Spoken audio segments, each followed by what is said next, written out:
지금 전세 사기가 심각한데 이게 심각성이 어느 정도냐면 일단은 보증보험에 가입된 사람들만 기준으로 한 달에 1,000원씩 터지고 있다는데 그거는 전세 보증보험에 가입된 사람만 집계가 되는 거예요. 그러니까 전세 보증보험에 가입이 안 된 사람 중에서 터지는 거 하면은 대략 그래도 최소한 한 달에 2,000억은 터지는 거 아니냐라고 볼 수 있는데요.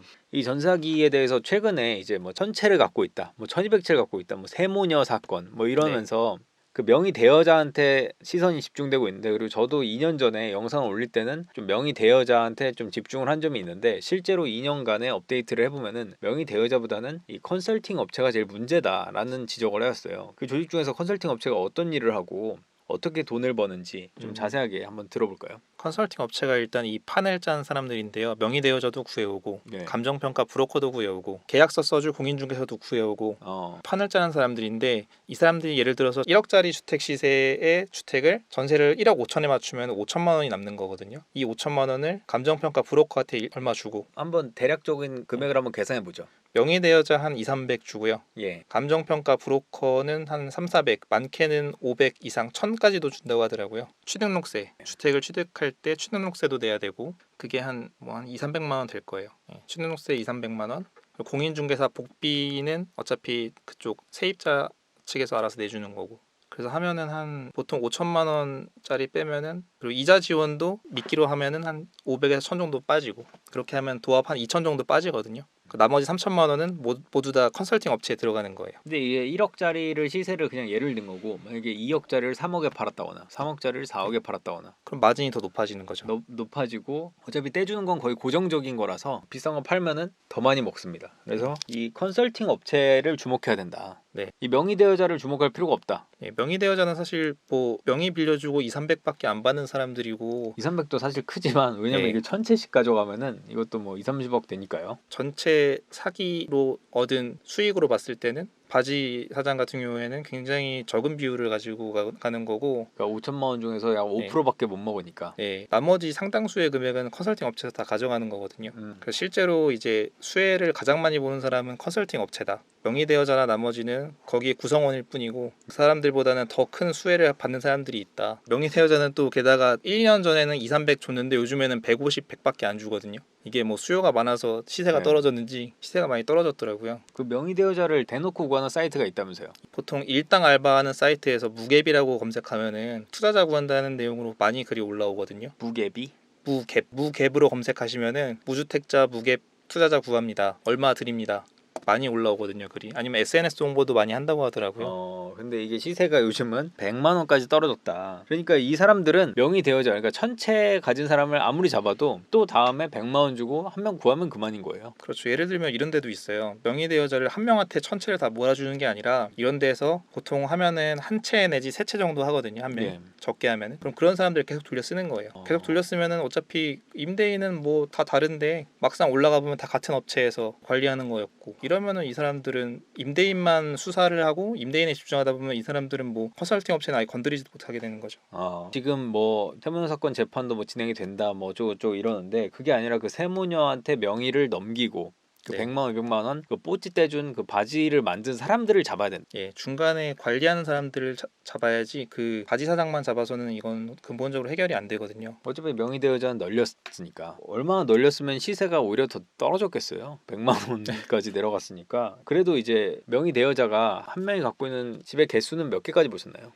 언론에서 밝혀진 게 권모 씨 1272채, 김모 씨 800채 이상, 뭐 박모 씨 800채 이상 이렇게 되고. 그런데 이렇게 명의를 한 명한테 1,000채씩 몰아준 게 한 명의 한 조직이 아니라 한 조직이 수명에게 이렇게 몇천 채씩 몰아줬다라고 하는데, 그 조직, 제일 이슈가 되는 조직은 어떤 곳인가요? 저희가 이제 계약서상에 다른 임대인인데 번호가 똑같아요. 다 전화번호가. 임대인 3명이 있는데 이 3명의 계약서에 들어가는 번호가 모두 한 번호예요.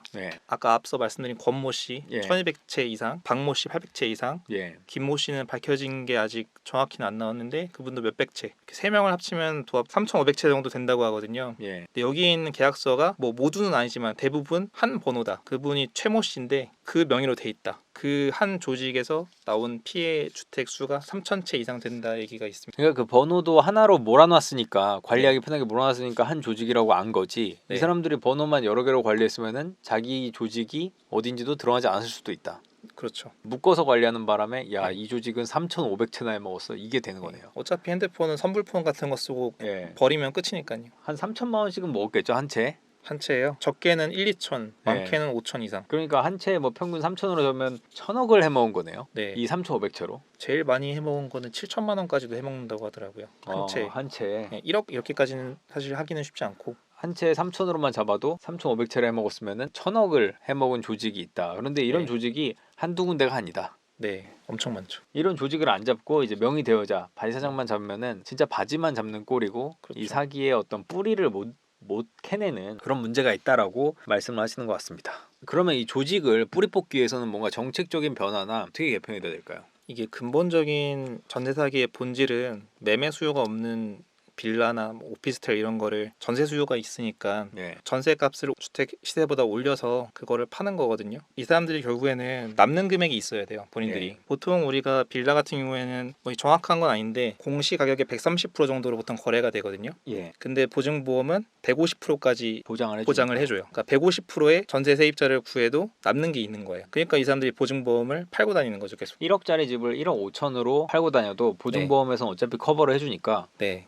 이거 믿고 가입하세요. 어차피 보증보험에서 돈 줘요. 그러면은 계약한 사람들도 그냥 맘 편하게 에이 설마 사기겠어? 사기여도 보증보험에서 돈 준다니까 하면서 가입을 해서 이 구조가 계속 돌아가고 있다. 그래서 지금 중요한 거는 전세 보증보험 가입 주택 가격 요건을 좀 낮추는 게 좋거든요. 이게 150%로 해놓으니까 팔아도 남는 게 있는 거예요. 예. 한 20% 정도 남는 게 있는 거예요. 그래서 이거를 공시가격의 130%, 그러니까 시세 정도까지 보증보험에서 회수할 수 있는 금액, 경매로 넘겨도 회수할 수 있는 금액으로 제한을 하면은 보증보험 재무에도 좀 도움이 되고 컨설팅 업체에서 이걸 팔아도 남는 금액이 별로 없으니까 어차피 남는 금액이 없으면 사기를 칠 이유가 없잖아요. 예. 앞서 말씀드린 주택 가격 요건 외에도 보증보험 가입하는 방법이 감정평가 브로커를 이용하면은 뭐 한 최대 맥시멈으로 하면은 주택 가격의 250%까지 공시가격의 250%까지도 띄울 수가 있어요, 금액을. 근데 이제 보증보험사에서는 외부 감정 평가서를 1순위로 보다 보니까 예. 다른 것보다 이거를 받는 그대로 다 가입을 시켜주는 거거든요. 예를 들어서 내가 1억짜리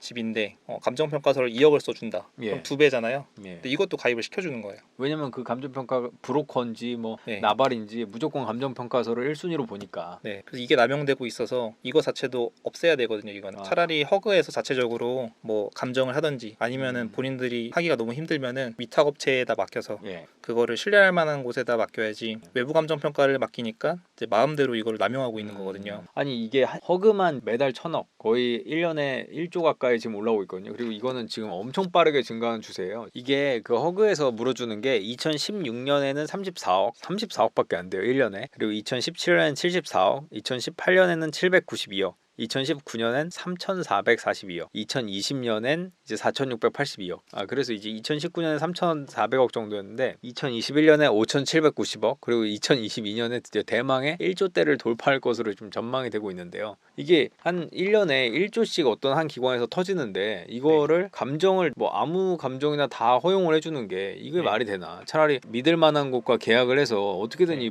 뭐 지금 터지고 있는 걸 막을 뭔가 그런 대책을 해야지. 그냥 손 놓고 이렇게 아무 감정 평가나 다 받아서 결국 이렇게 물어주는 상황이 되는 게, 그래서 이 브로커에게 놀아나는 게 한 기관이 이건 좀 말이 안 된다고 생각합니다. 허그에서도 이거 경매 넘겨서 회수해야 되는 돈인데 예. 사실 거의 회수가 안 되거든요. 그렇겠죠. 아무도 낙찰받는 사람도 없고 허그에서는 이제 전세 보증보험을 아예 없앨 기세인 것 같아요. 2024년부터는 허그 뭐 주택 도시 기금법에 따라서 보면은 아예 중단이 된다는 얘기가 있어요. 예. 그러니까 지금 법 개정을 안 하면 없어져요. 아, 가입 중단이 돼요. 그 전세 보증보험이 이제 곧 없어진다. 가입이 중단이 된다. 예. 이게 2016년부터 아마 사기를 쳤으니까 이렇게 사기 액수가 미친 듯이 폭등을 한 것 같은데, 그러니까 그때 처음에 폭등을 할 때 1년에 한 3천억 터질 때라도 그때라도 뭔가 구조를 바꾸고 뭔가 개선책을 마련했으면은 그래도 최소한 2018년에는 막을 수 네. 있었던 거 아니에요. 근데 그거를 그냥 손 놓고 있다가 2018년, 네. 2019년, 2020년 계속 터지니까 이게 뭔가 문제가 지금은 이제 아예 가입 네. 중단이 되는, 개인적으로는 좀 이거는 뭔가 문책을 좀 해야 되지 않을까. 네. 맞나요?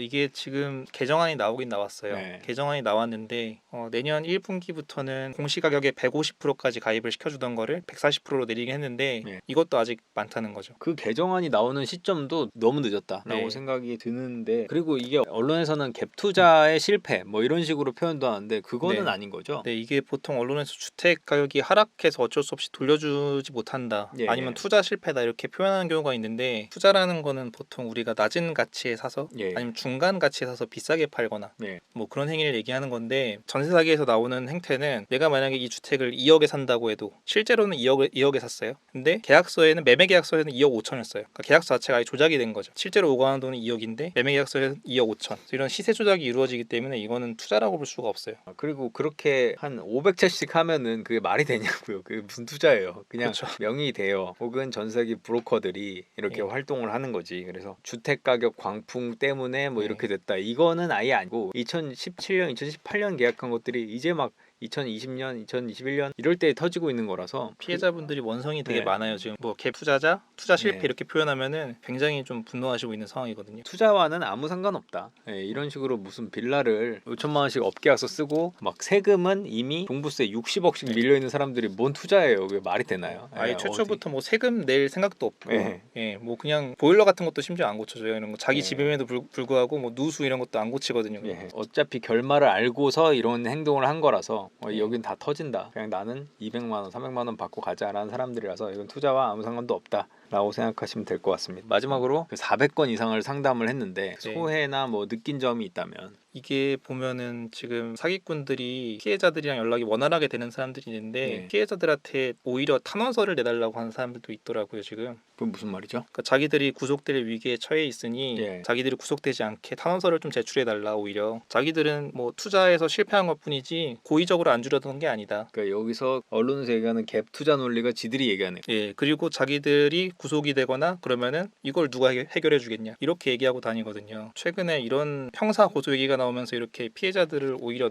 뭐 농락하고 희롱하는 경우가 많이 생겨서 이 전세 사기를 친 주체들은 엄벌에 좀 처해야 된다고 생각하고요. 예. 앞으로 전세 사기를 좀 줄이고자 하면은 임차인들도 어느 정도 주택 시세에 대해서 정확하게 객관적으로 판단할 필요가 있는 것 같아요. 이게 전세지만 내가 집을 산다는 생각으로 좀 알아봐야 될 필요가 있거든요. 왜냐면 그 집이 경매에 넘어가면 내가 떠안아야 되는 경우가 생기니까 예. 저도 잘못했던 부분이고 이 주택 시세를 좀 객관적으로 판단하고 예를 들어서 아까 말씀드린 공시지가의 130%가 보통 시세다. 이러면 내 전세가를 공시가격의 130%에 한정해 놓는 거예요. 그렇게 구하면 그런 주택들은 남는 게 없으니까 사기를 안 치거든요. 그런 데는 현명하게 알아보고 집을 신중하게 구할 필요도 좀 있다고 생각이 됩니다. 이렇게 어떻게 전세 사기를 이제 뭐 피할 수 있는지 그리고 세입자들도 그 집의 공시 가격에 대해서 관심을 크게 기울여야 된다라는 얘기까지 들어봤습니다. 오늘 여기까지 할까요? 네.